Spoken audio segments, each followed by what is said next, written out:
What's up, everybody? Long time no talk. I guested on my Bud Real Talks podcast recently, and I wanted to share it on my channel as well. It's Saw Talk with the new Spyro movie dropping soon. Hope y'all enjoy. Jigsaw Copycat. This is gonna go sideways fast. What's up, everybody? Today, as you saw in the title, you saw in the thumbnail, we are back again with another Real Talk podcast. This time, yet again, talking about Spyro from the Book of Saw. But with good reason, because we got the second trailer just a couple of days ago from the point that this video is going to be coming to your airwaves. And I thought that that was genuinely exciting enough. Not just that, but getting it a week earlier and the first true cinema-only experience. The thing that's going to be starting the summer season is apparently the 9th entry in the Saw franchise. You know, that's kind of weird, but rejuvenating everything after a year hiatus with COVID and everything. So I thought that this is enough to give us a roundtable discussion to discuss the trailer, our genuine thoughts about the movie, the feel of the trailer, how they're selling it, and just some thoughts and speculation about what we're going to be seeing in this movie and maybe the sequel, if my guests want to go that far. Who knows? But anyway, guys, I have with me yet again, they've both been on various ones of these podcasts, but once again, say hello to Charlotte from Charlotte's Web of Lies. Would you say hello? Hello. Okay. And also, again, we have Dallas from Deadass Serious. Why don't you say hello? How's it going, guys? So with the introductions out of the way, I wanted to just jump right into thoughts and feelings about this particular trailer. I've already made a video on my channel discussing things here and there, but because work is what it is, I couldn't put as much discussion or just thought into it as I might otherwise would have. So I'm going to save that for this video. But let's start with Charlotte. How did you think about this trailer when it first opened up? I mean, obviously, with last year's trailer, Lionsgate had to do their best to resell the movie to people who might have forgotten about it. So first initial impressions with it. My first initial impression was very positive. Like when it's funny you said that people might have forgotten about the previous trailer. I kind of had, and like the tone of this trailer is like so much stronger. I kind of did entirely forget that other trailer as I was watching it, and like I don't know, I sort of got like re-hyped for it, whereas I've been sort of like a little negative in my feelings about like how excited I am for the most part. But this new trailer like really has me a little more optimistic. Same. I kind of forgot about the last one, but the fact that it's been a year since I first heard about it, it's felt like a sick game on its own, you know? It definitely has. It is interesting to me that they have decided to kind of go full Jigsaw when it comes to releasing this in theaters. I have speculated a little bit about whether or not they were going to sell the movie. I don't know who would be interested in buying it or for how much, but to me, it's one of those films that is right on the cusp of being cheap enough to put in theaters where you kind of test the waters. I can only imagine that they've spent a lot more money on this movie to the point where they're going to need a bigger success than what they had with Jigsaw. And that kind of feels a little off to me, considering the way international markets are split and how kind of crippled domestic markets have been for theater openings over the last couple of weeks. But it does seem to be in a position where nothing else is coming out, so you have your 9th film in a franchise probably going to top the box office for 2 or 3 weeks in a row. Horror movie at that during May season. Asterisks or not, that is an interesting, little mark in its favor. And certainly something that's probably going to appease the people who paid money to get this out there. But in terms of the movie's trailer itself, I agree.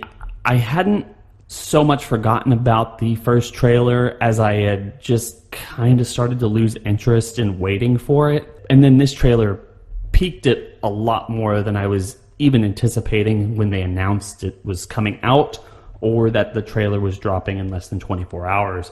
And that's because I feel like it gave us more of a sense of what this movie is going to be than any Saw trailer movie has since the first one. They elaborated a little bit more on the stories, the character. They really showed attitude with kind of pronouncing the killer, how he's toying with everybody, and also having a Spiral theme song played in there. And it's not just the Charlie Clouser music. It's really different. And I think that's going to resonate with people, even if it is just another Saw movie. I'll also say this, and I don't know, like, if the general fandom hates that, like, the Tobin Bell voice is apparently, gone forever, but I like the new, like, Jigsaw tape voice. It feels very, like, deranged and, like, the sort of, like, wannabe Jigsaw, like, I don't know, it feels a little more, like we're gonna see some, like, crazy stuff. Right. It feels a little androgynous, too, like you won't know if it's actually a female or a male.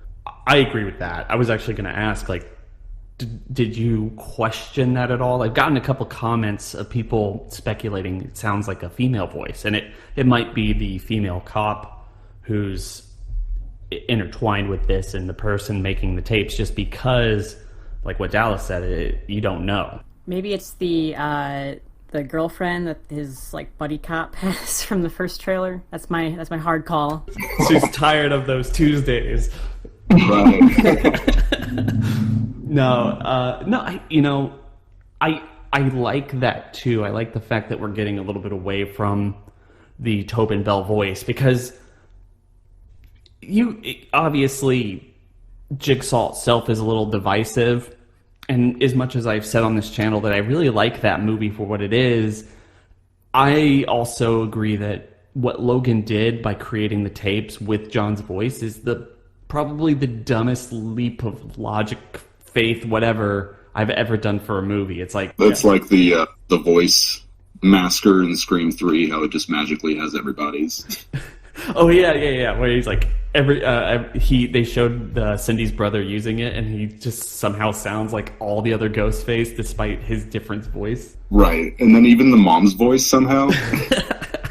Look, it's just on the Jigsaw Apprentice resume. You have to survive a test. You have to appreciate life. You have to have a passion for audio engineering. And you just engineering in general. I mean, yeah, it's kind of a That's joke. A must. Yeah, it's kind of a joke, but like, how did Amanda learn how to do all that stuff? There's no indication that she was that. Thank you.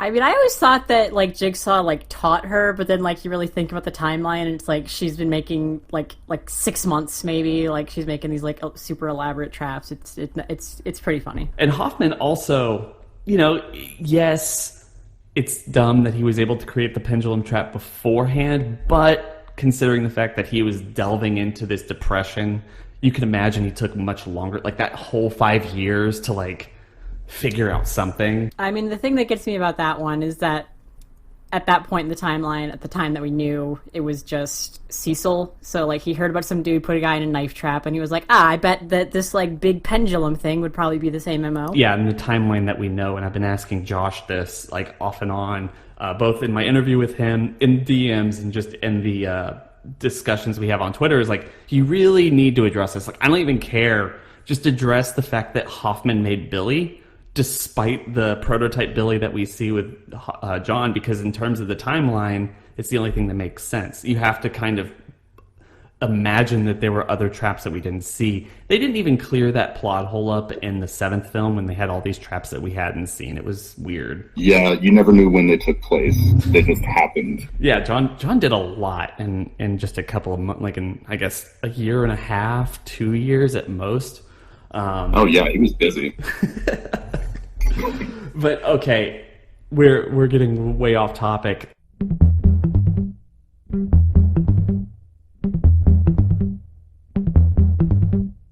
In terms of Spiral, though, we've talked about the voice, we've talked about the difference of tone, the fact that there is this theme song that's not just the Charlie Clouser music. I do really like that. I guess another thing I just want to ask you two, obviously you're fans of the franchise. You knew going in that not only is Spiral the 9th entry in the franchise, but also Chris Rock and Samuel L. Jackson are going to be the main focus of the movie, the selling point. But people who don't, can you speculate like how the general audience is going to react to this? Especially those who forgot that it was coming out or that we even got a first trailer to begin with? I think it might come across to them as a little bit more like humor buddy copy, especially Chris Rock being a comedian.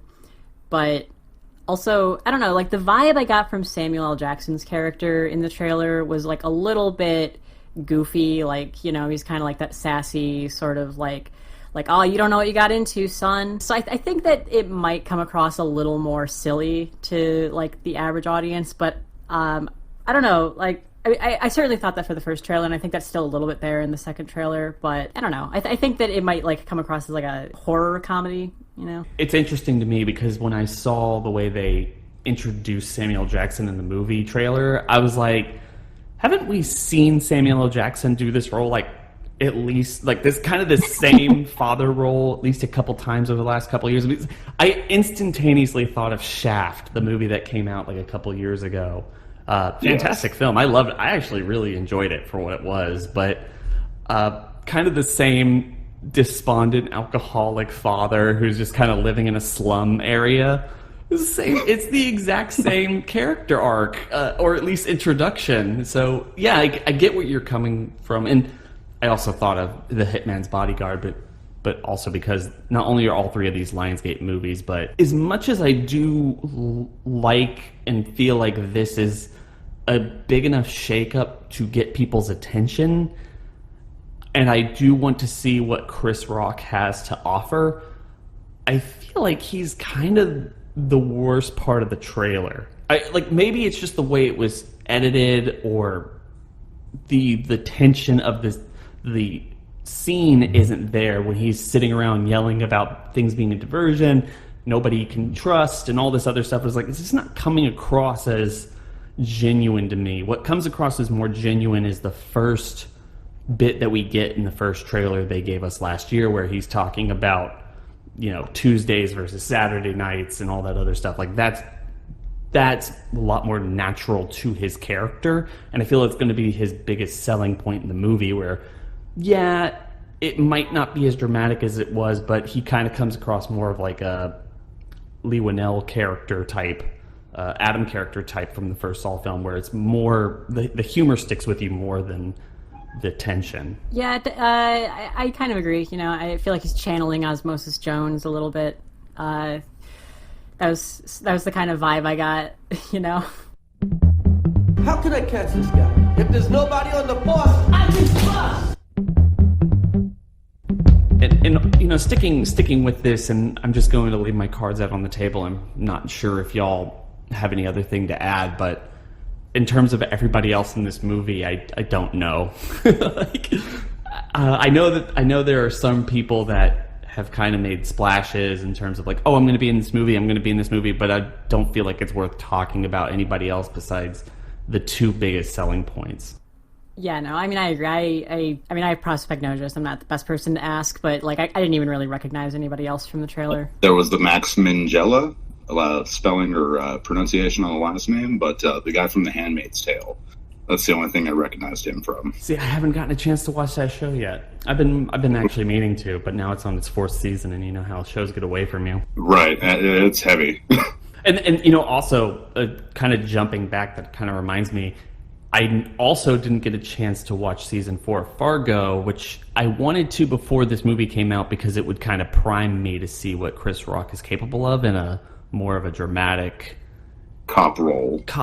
Dramatic cop, but also Fargo has a sense of dark humor. So I feel like it was like the perfect primer. Maybe I need to sit down and watch like whatever it is, like 10 episodes of that before I go see this, or maybe that would ruin the experience of, you know, the first viewing of this film. I'm not sure.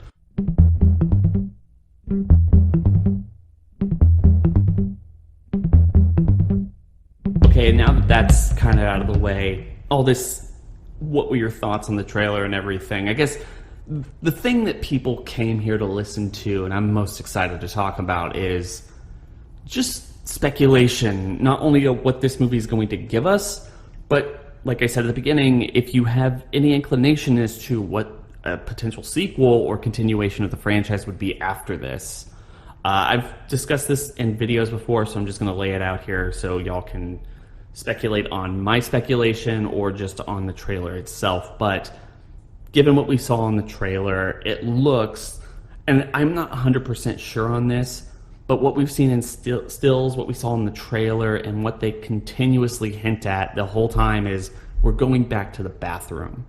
I've argued in the past that, there's no real indication of anything, and I'm pretty sure when we talked to Josh during our interview that he was under the same impression that I was as well, that there was nothing in Jigsaw that spelled out one way or the other that the bathroom had been found. Now, a lot of people point to Eleanor's hacksaw that they say that she got from the bathroom, but I always said it was like a replica. We have the video footage that we have from the very first film. All of that's on the Jigsaw Rules website. So, yeah, that explains that, at least to me. It kind of sweeps under the rug and leaves that can to be kicked down the road, whether or not they found anything. But one of the things we know from this movie is they have this billboard where they have Abby, they have the furnace trap, and all these things indicating the Saw 2 house, which would, at least to me, indicate that if they know where the Saw 2 house is, they know where the bathroom is. So we're going to go back to the bathroom. The only question is, if that's true, when are we going there? Is it going to be in a flashback, or is it going to be in modern day? I guess it can be both. But there's scenes in the movie that make me feel like it's a flashback. The SWAT team bursting down the door that is in a somewhat of a room that looks similar to the hallway leading up to the bathroom, as well as flashback, or what appears to be a flashback of Chris Rock's Zeke in what appears to be, I guess, a cop hat, a cop uniform, not a detective.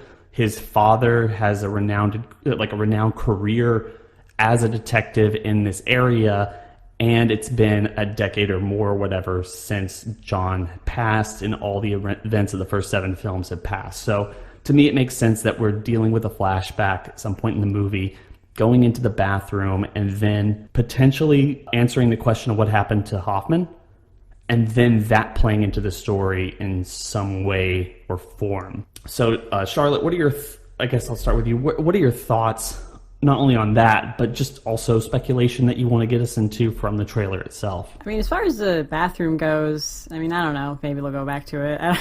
I don't really have strong feelings about it. Like, I think that if the killer is like part of the Jigsaw Rules sort of Saw 7 uncut cult kind of, sort of vein, then maybe they assign some sort of like almost religious significance to that site, and we'll go there for some reason related to Chris Rock's game. I don't know, but I don't know. I kind of feel like if they do a flashback to the bathroom, it's going to be pretty forced, and I don't think I would be down for it. Like, this is like a whole new character. They don't have anything to do with Jigsaw, probably. I mean, if they do, then I think I would also be disappointed about that. We can all agree with the fact that we don't need any more people knowing John being an apprentice. Yeah, I don't need my 12th secret apprentice. So, like, I really hope they don't have a bathroom flashback. If they go to the bathroom, fine. If they see Hoffman, I think they're just going to see it. We're just going to see a corpse with a blue coat, honestly. Which, that's not the decision I would make, but I think that's the decision they would make, frankly. It feels to me like this is going to be something of a soft reboot. Like, it's clearly in the same continuity, but I don't know. I feel like it's like the vibe that I get from the trailer is just that it's not going to have like flashbacks to like the secret scene where we learned about Amanda's nephew or whatever.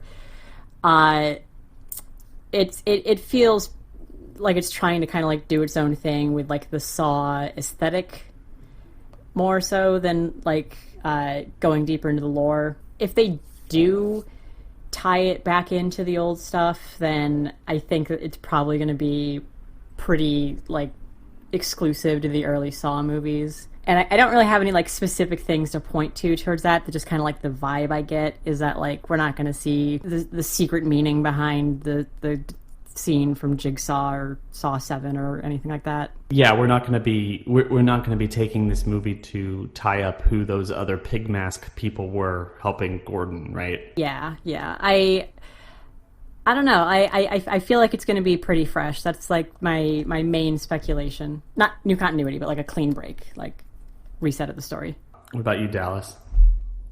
Oh my god, I took notes and everything when I watched the trailer. Oh, great. Jump into it. Yeah, just starting off it with like, how funny is it going to be? Like, I feel like everybody's going to be asking themselves that.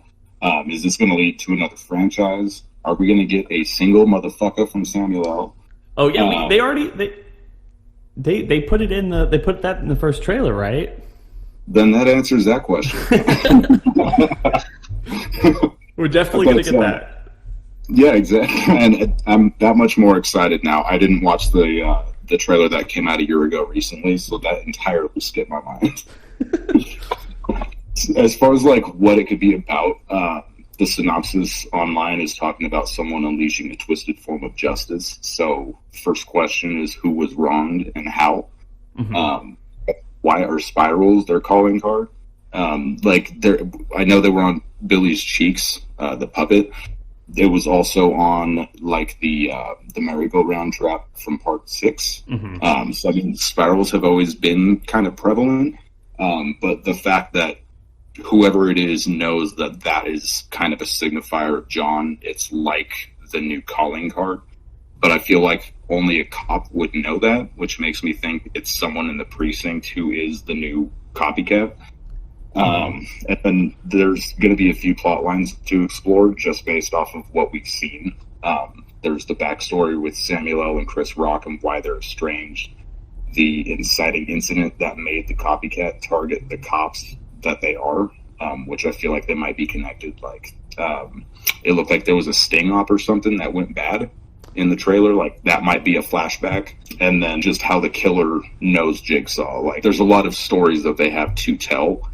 So I'm just excited to see how it plays out, honestly. I agree with you. I feel like there are certain things that we're seeing in the trailer that have to be flashbacks. As I already said, there's the scene where Chris Rock looks like he's in a cop outfit.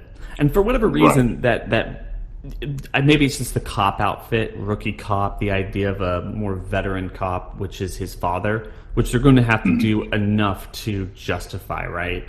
They have to justify why he's this big guy in the precinct and everyone thinks about him or knows about him or something. And that's why my mind jumps to finding the bathroom, whether or not we see Hoffman or we get any indication of whether he's not alive or something. It's like, after what Hoffman did to the police force, him tracking down and finding and quote-unquote ending it or whatever would give him some recognition, in my opinion. But there's these scenes that I'm not entirely sure where they fit, and that's kind of the intrigue of the movie. Is I think it's pretty clear based on what we've seen that this is probably the biggest in terms of traps that we've ever seen. I mean, we're dealing with a subway train, or just a train. I guess I'm not entirely sure, but we're also dealing with hooks or whatever it is with Samuel Jackson's character. Oh yeah, he's like hanging out upside down. Yeah, and just these weird things, and it's weird to me that we're going to be dealing with that type of stuff. And what Charlotte was saying is kind of we're starting fresh. We're jumping forward, starting fresh, and we're doing something completely different. All right, but what if we're not? And yeah, his Samuel L. Jackson is a legend because he found the bathroom, but maybe he didn't like kill Hoffman. Maybe he like took Hoffman in and like interrogated him, and Hoffman gave away all the like details about Professor Gordon and stuff, and they broke up the Jigsaw cult, and that's why this person is trying to get revenge because they were part of the Jigsaw cult. Boom! I just came up with that. See, like I can imagine, I that's something I can definitely imagine, like a Saul 9 if it was the legitimate Saul 9 doing. It was like, it makes perfect sense in that twisted, dumb continuity. But no, I agree with you that this is going to be different. It's going to be doing its own thing. I have been wondering for a year now, and I know it wasn't intentional, other than this just being from the mind of Chris Rock. And Chris Rock, if you have seen his stand-up or some of his other films and stuff, he gets really ingrained in this concept of the black experience in America. And it feels like this movie, if it had come out in October of last year and somehow it was able to come out in theaters with the reality of last year, seems kind of tailor-made for the moment. Right. If that makes sense to y'all, and for anybody listening, the new Billy is a pig cop. Right. Yes. It's like, oh my gosh, this is like, it feels weird to say. It's like, it kind of feels like it's this movie, Chris Rock and everything, however it turns out, had some kind of the pulse in the Black Lives Matter movement before it blew up last summer. And not to say that it came out of nowhere last summer. This has been something that's brewing for, about half a decade now. So yeah. So definitely, and it's weird to me, and I'm wondering if that's going to play into the movie's theme and success. And I'm also wondering that because this really wouldn't be the first time the Saw movies have played into the cultural zeitgeist of the time to varying degrees of success. I think it's pretty hard to separate the boom of the franchise itself in the post 9/11 era, where you had the concept of Guantanamo Bay, torture going on, kind of a cultural catharsis at the reality that we were living in our day-to-day lives and trying to ignore, and how that played. And I feel like those two things, without going in too far to it, because one, I'm not researching it, and this is just a discussion for people to have in the comment section below, but those two things absolutely played off of each other. And then we also had the healthcare debate going on in 2009 that Saw 6 still feels even more to this day more relevant than it otherwise would have been in any other context. So it's interesting to me that, for what it's worth, and despite all the hate that it gets, the Saw franchise definitely goes above and beyond being culturally relevant, even in its 9th entry. So that's all I was thinking about when it comes to the new Billy puppet and all this stuff. It just seems kind of tailor-made for the moment, and that's, I'm sure, intentional and kind of a happy accident in terms of the reality of the last year. I think that's pretty spot on, And as a joke, I'm going to say Elizabeth Warren is my guess for the new Jigsaw. Woman, pro-universal healthcare, pro-BLM. I think it all checks out. Yeah, that's a fair guess. Could be anybody. But just to touch on really quick the fact that the new puppet, I'm going to call him Willie. That's a good name. That's a great name. Right? He's not only a pig, which again, it goes with just the happy accident. Like, pigs were a part of the series before anybody thought to make the connection to cops. Well, cops have been called pigs for decades. Exactly. And then the fact that it's a marionette now, it doesn't seem to be like a little ventriloquist. It's like every time you see it, it's either it was in the box when Chris Rock opened it, or it was strung up like a marionette when Samuel L. was walking up on it, which coincidentally is the same kind of it looks like the kind of trap that Samuel L.'s in himself, like he's a man-made marionette. Oh, that's actually good. Yeah, so I thought that was something. I hadn't even thought about that. That makes a lot of sense. Okay. I don't know what to do. I don't know what to say on top of that other than good catch. Now, how does that play into the train trap? And that was another thing I took a note on. It looked like the train trap looked like the trap itself was rigged into the dude's teeth.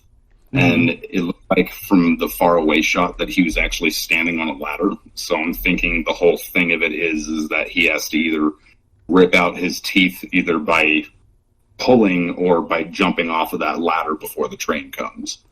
Ugh.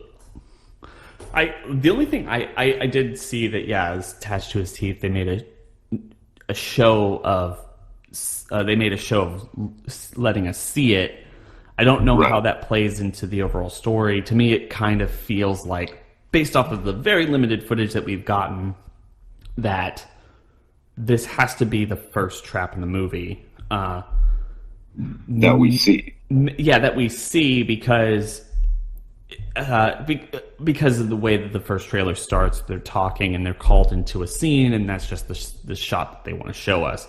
So whether or not this Right. movie takes the leap and does the opening trap before any of the other story gets on, just to kind of cold open you into this world, or if it Yeah. decides to go in a more traditional story route where the trap will come naturally to the story remains to be seen. But I would actually go with the former, not artistically, but just because of you want to keep it still in the vein of the franchise, and the cold opening traps is one of the things that people come to expect. That reminds me, I did have one theory about one of the traps in the trailer, and this was in the first trailer as well, and it's just a shot of Chris Rock.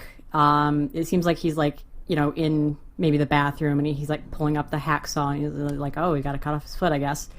I don't think that's going to be a real trap, because either that would happen in like the middle of the movie and it would be like a huge shifting point for the story, or it would be like at the very end, and I don't think that either one would be something that they would show so casually in the trailers. I think that's a dream sequence. It might be like a nightmare sequence when he learns that like Jigsaw stuff is happening, and then he like has like a dream about like, oh, my life, Jigsaw. I don't know, but something like that. That's a good speculation, just because that's one of the things they've been throwing out there a lot, is these stills with Chris Rock bloody all over, walking around like what appears to be just this like abandoned manufacturing site or whatever.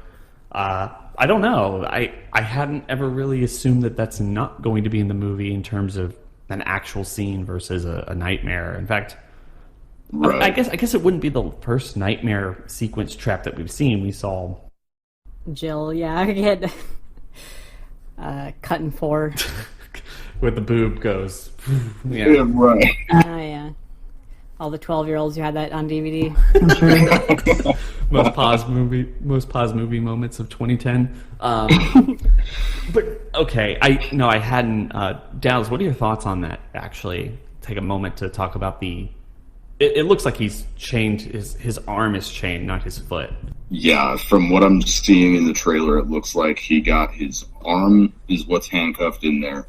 He was provided the hacksaw, which makes me think that the one from Jigsaw was a copy and not the real one. I did have a question as well, as far as like Hoffman got put in the bathroom at the end of what, 7? Mm-hmm. And then we didn't hear anything about it in Jigsaw, so it makes me question, like, how are they going to answer that gap of time to where, we had the first Saws that introduced the bathroom, and then at some point the cops find the house, so they have to have found the bathroom, and then it seems like it just became abandoned again. So that's when Hoffman gets put in it, and then there's this huge gap. That's what I was saying earlier, is there's no indication in the first 7 films that the house was found or the bathroom.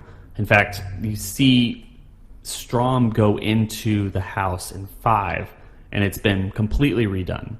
Now, that could be answered in a lot of different ways. I'm not entirely sure one way or the other, but he definitely goes down there, and you see the blood trail that's supposed to be from... At the time, I thought, oh, that's the blood trail that Eric Matthews was leaving, because as we saw in 3, he was like leaving a bloody trail. But no, apparently in the script and also continuity, that was Gordon's blood trail, which I've always considered is the dumbest thing. But I am a noted critic of bringing back Dr. Gordon for any real reason in the franchise other than just to appease fans who couldn't think of anything else. And apparently the writers couldn't either. And I feel like such a cynic saying that. I'm just saying. No, I definitely feel the same way. Like, when they joked about it in the Saw 2 DVD commentary of like, oh, what if that guy that's like sewing the eyeball, what if that's Gordon because he limps? I was like, well, that'd be funny, but like, don't actually do that, please. Don't do that. Yeah, exactly. Yes. Hello, Detective Banks. When was the last time you saw your father? Frankly, I agree with Charlotte. I don't know if they need to go to their bathroom. It's just the most iconic thing, right? It's the most iconic place, and you would be doing yourself a little bit of a disservice if you divorced yourself completely from the franchise without going to its most iconic location, especially when you're seemingly teeing yourself up to do it, whether it's in a flashback or whatever.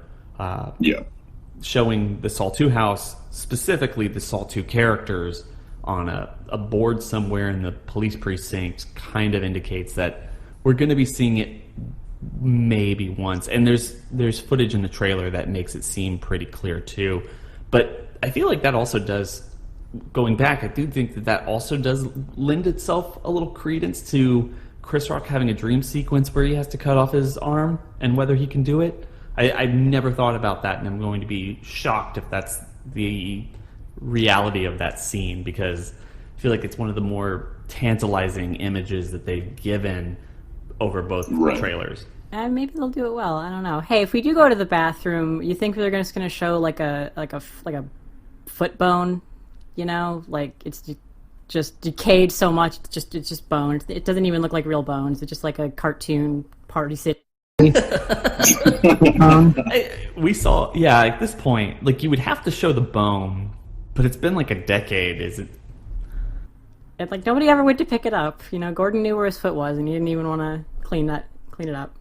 Never went back for that. Like, well, why would you? At the point that he was finally able to walk, like, it would be dead. I suppose. I mean, not for like repair or anything. I don't know. Back before before Jigsaw came out, I always had this idea that, like, if they just did like a straight Saw 8, like continuing, like nothing ever, like there was never any gap, we'd get a scene of Dr. Gordon, and someone would ask him, like, so why'd you become a Jigsaw apprentice? And he'd be like, I left a piece of myself back in that bathroom, and I'm not talking about the foot. And so I don't know. I thought that he would like have some like emotional attachment to the foot. Oh, I agree. Amanda kept the reverse bear trap around because it was like symbolic of how she like fixed her life in her mind. Put on her head, you know, that wasn't attached to her at one point. It sounds like from what it sounds like with her interaction with Lynn, it sounds like she remade it as a cathartic, as cathartic kind of dealing with that, or oh yeah, because I guess the original was in the police custody, and that's the one that Hoffman put on Jill at the end of 7. There's so many bear traps. I mean, I hope, if there's one thing I really hope that we're done with, it's bear traps. Oh, I love the bear. I could go for bear traps all year. Yeah. Release the Lucas cut of all 7 movies and just put more bear traps in. CG him in. Yeah.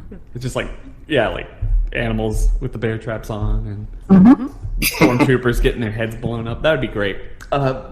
So I guess what I will say, kind of moving on, do you think, either of you, for any reason, do y'all think that Tobin's going to play into this at all? Would it be a bad move to not even have like a voice cameo or something? Ooh, I don't know. Like, for setting aside the question of like whether it would like play well to audiences or whatever, that's for marketing teams. I don't know. I'm not really interested in that. But just for like me personally, I would be fine if they didn't have any Tobin Bell appearance at all outside of that photograph. I think that since Saw 3D 10 years ago, 11 years ago now, I have thought, oh, the interesting thing is that there's like this like sort of cult around his philosophy now, and they're trying to sort of carry things forward beyond his death. He's created a legacy. He's immortal now, but like in a symbolic way. And I think it would be far more interesting if they were going to like keep this like intricately tied into the lore to explore that, rather than have like a flashback that shows how he set this all up 12 years ago or whatever. Sure.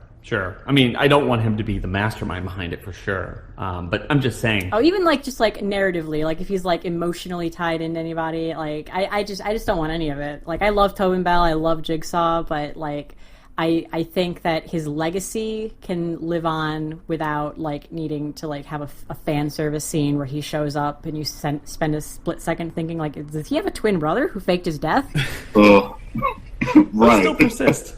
That's what I thought when he showed up in Jigsaw. Just a tiny part of me was like, oh god, twin brother. Oh god, I hope not. My name is James Kramer. I feel like there have been enough movies that have paid service and tribute to the fact that he has this entire legacy. I feel like now it's time to focus on the fact that there are people who are now influenced by that legacy to where we can focus on them and know that he was an influence, but we don't need to see that he ate a tape 12 years ago covered in wax that was known for who was going to be the new apprentice nowadays. You know what I mean? I appreciate the fact that, you know, of everything that he's done for the series and all that, but with that respect, I also want to see someone else have a chance to have that kind of legacy. That's it's well said. That was just a diversion to get us out of the precinct. The idea of this and its subtitle.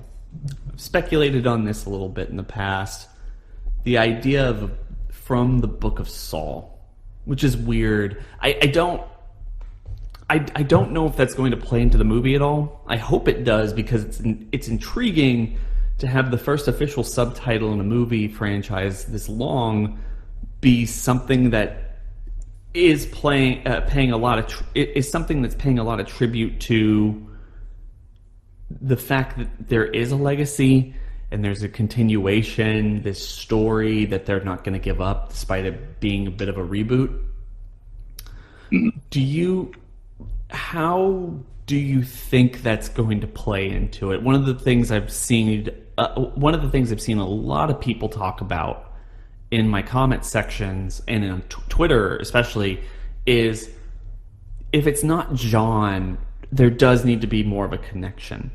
Like a lot of people want Hoffman back, a lot of people want Dr. Gordon back, some people want Rigg back, some people want somebody, even if it's a different actor playing a character that we know from one of the previous 8 films. And I kind of second that, but I would go a little bit more abstract and say I want concepts.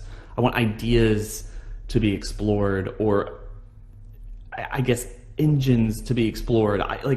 If the only connection is what Charlotte was saying earlier, that we go back and we have this legacy and it's Jigsaw rules and we get to see the sycophants who love John and somebody's just taken that message a little too far in kind of the more sadistic realm than what Eleanor was kind of getting out on with Jigsaw. That would be interesting to me because that is the reality of what makes you immortal, and playing also into the modern era where just because you have an idea, just because you had this philosophy doesn't mean that people are going to see eye to eye and they can use that to justify anything. Right. So I know that was a mouthful, but I mean, thoughts on that? Do you think from the Book of Saul, characters and concepts need to be taken? And what would that be? And frankly, what would you want from the sequel if that's the case? So I think it kind of calls into question the fact of who the killer is and what their role is in this universe. So there's either they saw all this happen on TV and they are not involved with like cops or anything like that, and they formed their own view of, you know, John's philosophies and all that.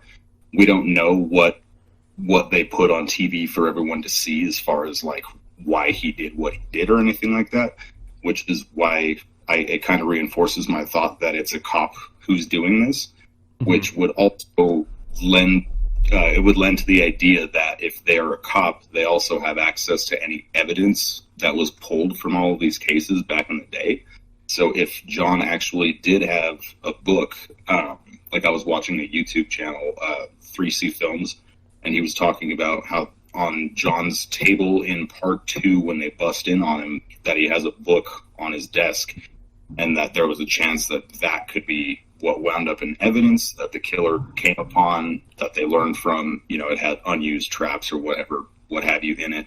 That would that I really took and like ran with it in my mind to where that would make the most sense. If it is like quote unquote from a book of Saw, I feel like the police would have the most knowledge as to how he actually operated and why he did. And so if there was a scorned cop who, you know, something happened with their partners, they got screwed over or something like that, like they might see John's form of vengeance or punishment as something that they could take and run with. So that would be my idea of how everything kind of starts, where the title From the Book of Saw would come from, and how it could even be a book, like a literal book. I think that ties in well to the scene from the trailer where Chris Rock is like yelling at his whole department, like, how can I solve this case if I can't even trust anybody here? You know, if they have like reason to suspect early on that it's a cop and we just have to figure out like who it is. I'm going to push back on that just a little bit and say I'm tired of cops taking on the legacy of Saul or John. Very fair. I like Hoffman. I like Logan, but we've seen it before. And one of the things the producer said, and it kind of irks me because I feel like outside of everything that we've talked about, different feel for the movie, kind of touching on the cultural zeitgeist, be it purposefully and also kind of serendipitously. They said in the commentary for Jigsaw that they're like laughing to themselves that they're kind of creatively bankrupt. Just because they're still doing cop stuff. And it's like, oh, we always tell ourselves with each movie that like we're going to get away from the cop stuff, but we just can't. And it's like, yeah, I agree. Like, we don't need another procedural. Like, this is something that can live in so many different worlds and so many different concepts that I understand good versus evil, and you want the person to be caught or not caught, whatever your cathartic thought over who the hero or who the villain is in any Saw movie. But you know, it's a world that more effortlessly lends itself to other realms of storytelling than your typical slasher film like Friday the 13th, Halloween, Nightmare on Elm Street, all that other stuff, right? You can do a courtroom movie because evidence and telling the story, and you can go back in flashbacks that way to share, and there can be a twist. You can do a movie where you're dealing only with somebody who's not just a copycat killer, but you can do like a dark web thing where his fans get together or whatever. But it does seem, based on what we've seen in the trailers, that not only is this another cop story, but we might also have a copycat that is a cop for one reason or another, and it's like we've seen that before. My hard read is that it's going to be a red herring, and that it's not actually going to end up being one of the cops. We're going to spend like 80 of the 90 minutes or so thinking that like that's where it's going. But then it's going to turn out that it's actually like Logan's proctologist, who he's been training since actually before even Hoffman joined the team. Well, you know what my thought is it's not going to be anybody like. I agree that my hard read is that it's not a cop, and we're going to think it's a cop, but I can't escape the Seven feel. I know that's what they said that they were going for, but can you imagine if people would even be mad? And I feel like this would kind of play off the idea that you think a twist is coming, but they just do a John Doe thing where the killer just appears near the end of the movie and is like, you hadn't seen me before. Like, the twist is there's no twist. Well, I mean, yeah, like, that'd be interesting. But, like, I can't get that scene out of the new trailer in my mind where Chris Rock they go into the church and they're talking to this like one dude. It's like, who's that guy? I don't know, because I don't think it would be like just like an officer on the force, because you know, like we were talking about earlier, it seems like whether this is intentional or not, it does seem like the character is anti-cop. So, you know, like in the past, like Jigsaw's targeted cops, there's always been like specific ones for specific personal failings, but this one seems to be targeting like the police force as a whole. So I don't think that it would be just a police officer. But what about the idea, and this is just right off the top of my head, y'all have any thoughts? What if it's not just one person?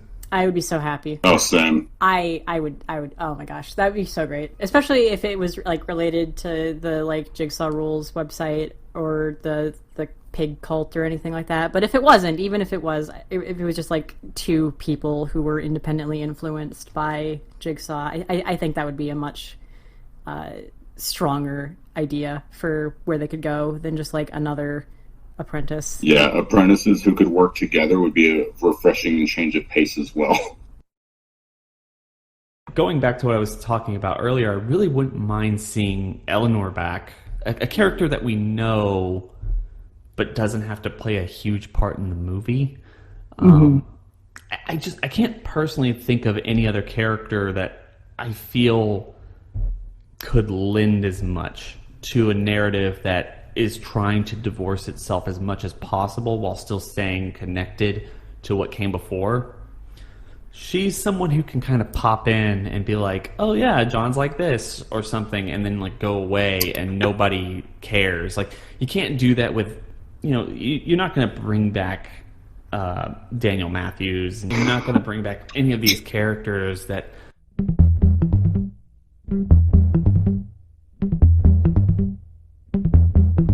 and you know what, I had not thought about the idea of it being an actual book.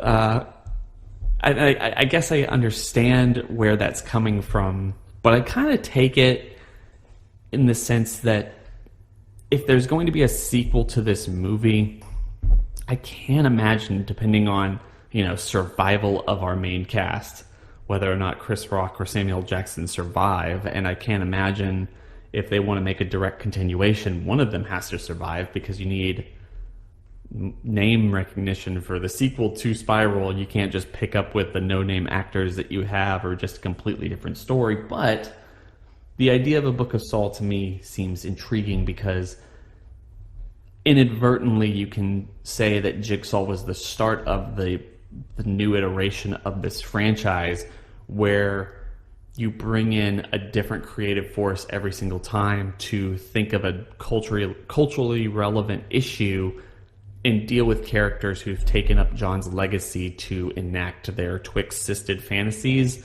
of the like whatever it is they feel grieved on, and you can bring in different actors. So Jigsaw was kind of the farewell to Tobin Bell, and setting up the fact that, yes, there is one more person out there who does have connection to him, but we're not going to see him in the next movie, and we're not going to see him in the next movie after that, or even the next movie after that, but he's still out there, and we're going to be dealing with all these other stories because John did this stuff 10 years ago, and now we're in the age of information, the internet, and these crazy cult people and people who are super fans of him and go off and do their own things. I think that would be an interesting pitch for the future of the franchise, in my opinion. Yeah, I mean, I think I have said this a few times, not on this channel, obviously, but, I've always thought that it'd be great if the series had, at some point, just, like, completely drifted away from the tight continuity and just sort of been, like, standalone stories in the style of Saw 1. And that's not, like, exactly what we're talking about here, but I think something like that would be a strong premise. Yeah, agreed. And they don't, and even if they did that, I've argued on this channel that they could do something like that is a lot cheaper than making these movies, and still explore the characters, explore the world, and it could be directed video for all I care, as long as it's cheap enough and it tries to tell an interesting story. I mean, I don't care. I might be the only person who thinks that. I personally like the idea of expanding the universe a little bit more than it otherwise is. You got all these other franchises that have books and comic books and and video games and all this stuff. Not that I guess Saul has video games, but I would like for them to put a little bit more effort into it in terms of not just a movie, but what about a TV show? Because that's kind of all the rage right now. They're talking about doing a TV show for Chucky. Well, that one makes sense. Chucky's been a solid continuity its entire time. I don't think any other franchise has gone as long as that one has in terms of how long it's been around and telling one story. It's crazy.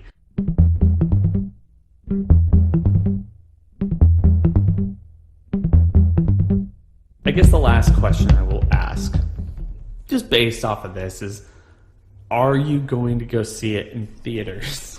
No. Not because of the failing of the trailer. I think if it were any other time in history, well, not any other time, but I probably would. But with the pandemic and everything, I know that like people are going to be vaccinated for the most part, but we're still supposed to social distance for a while after and all this, and I'm not quite sold hard enough to risk that. Honestly, I mean, as far as if we'll be going to see it in theaters, I mean, I'm pretty socially distant as it is, so I feel like I can make it to the theater, keep a mask on, keep away from everyone, hand sanitize. This is probably the only thing I'll see in theaters this year, honestly. Fair enough. I live in New York, so they're not quite as. No. No. God, no, I'm in Colorado, sorry. Yeah. I'm in Texas. We've been open pretty much the whole time. It's crazy. Oh my God. I hate it here. We can't have nice things. Right. But the way I look at it is kind of similar to Dallas. I've been fairly socially distant. I'm going to be immunized by the time it comes out, and I'm going to go see it. The one thing I'm not looking forward to is this is going to be my first theater going experience in a year, and I cannot make the fullness of it because I think out of an abundance of precaution, people are probably going to think, the people who've gotten this far are going to think I'm crazy. But I'm not going to take my mask off, so you can't get the popcorn or the drink or anything else like that. I just want to see the damn movie. So right. It's kind of that, to me, that's kind of sad. I wish it was a different time, and I wish we'd already gotten this movie and it was a huge success and we were going to get the next movie in a couple of years, but the world has fallen apart in one way or another over the last year, and I'm still jaw-dropped that Lionsgate is pushing this movie as not only a theater-going experience, but they're also pushing it up. I see why they're doing it, dollar signs and whatnot, and they've done the same thing with The Hitman's Bodyguard's Wife, moving it back to June and moving that up, kind of planning their, they don't have a streaming service or anything. They're kind of saying, hey, we're going to bring some theater going options as many people get immunized by the summer, and we're going to bring in the movie season. But my God, it feels very, do you want to play a game? Yeah, it's such a bad idea, and it does make me worried that the movie itself isn't going to, it's not going to perform in the level that they really want it to, because they're kind of pulling a Tenet. I hope it's better than Tenet. I didn't like that movie very much. And some people have said that I'm not smart enough to understand Tenet, and I tell them, no, I understand Tenet. I did not like Tenet. Yeah, there's a difference. There's a big difference. But anyway, yeah, I'm getting off. I'll make a quick prediction. If this does underperform and they don't blame it on COVID, they just say, oh, I guess people don't like Saw anymore or whatever, the next movie that we get in the series is going to be a complete reboot, not even the slightest bit of connection to the previous movies. And it's going to be 10 years later. Yeah, it's going to be a complete I agree with that. It's going to be, I'll go one further. Not only is all that true, but the next movie we're going to get is going to be by 2025. And it's going to be a complete reboot. It's going to give it 4 years, complete reboot, completely new thing. And yeah, or TV show. Okay, well, I'd be down for that. Yes. Yeah, or a TV show, or I don't ever imagine them going direct to video for this franchise, but still, I would rather direct a video than a complete reboot. I just don't even know what you would do with it. I want Netflix the miniseries. same. Hey, a TV series would be great, and if not, I'm absolutely on board for from the audiobook and from the ebook of Saw after this. Sure, continuing that yeah. story. I like from that. If that's what they want to do, then I bring on the wacky connections of Hoffman just sitting around in the bathroom having his in his thoughts. Like that's I don't know, like that's crazy, but that'd be interesting to me. Or delving into what happened 5 years ago with Eric Matthews being like a brutal cop and stuff, and tying that back into all this stuff. I don't know. He trained Hoffman. Yeah, the thing is, the movie only needs to make, in order to make headlines, the movie only needs to make $17.8 million, because that's off the top of my head, I don't really remember, but that's how much the franchise needs in order to make $1 billion over the course of 9 films. Oh yeah, that's big. And that's going to be headline grabbing news. So worldwide too. So it will definitely make more than that. I guess the question is it going to perform closer to Saw 3D or Saw 6? Because Saw 6 that would be kind of a disaster, even in COVID times, because they're by general estimates, I think you could say that this movie has to make, in order to make people happy, you need Saw 3D numbers, like 135 million across all places, and I don't know. I don't even know if that's possible. Right. Anyway, thank y'all so much for joining me on this just discussion about the trailer, the franchise, and all this other stuff. I think we've covered some really interesting topics. For anyone who's interested, you can go down to the description section below to see all the links to my guests. Go check out their YouTube channels as well as their Twitters if you want to give them a follow. Again, and also, we are sad that we couldn't have Jacob here to help us discuss this. I'm sure he has a lot of thoughts that he would have shared as well, but maybe we're just going to have a conversation with him sometime in the next week or two. Hope everyone is having a fantastic day. Thank you for listening this far. Thank you too for joining me. We're going to talk to y'all next time. Bye. Bye. Later, everybody.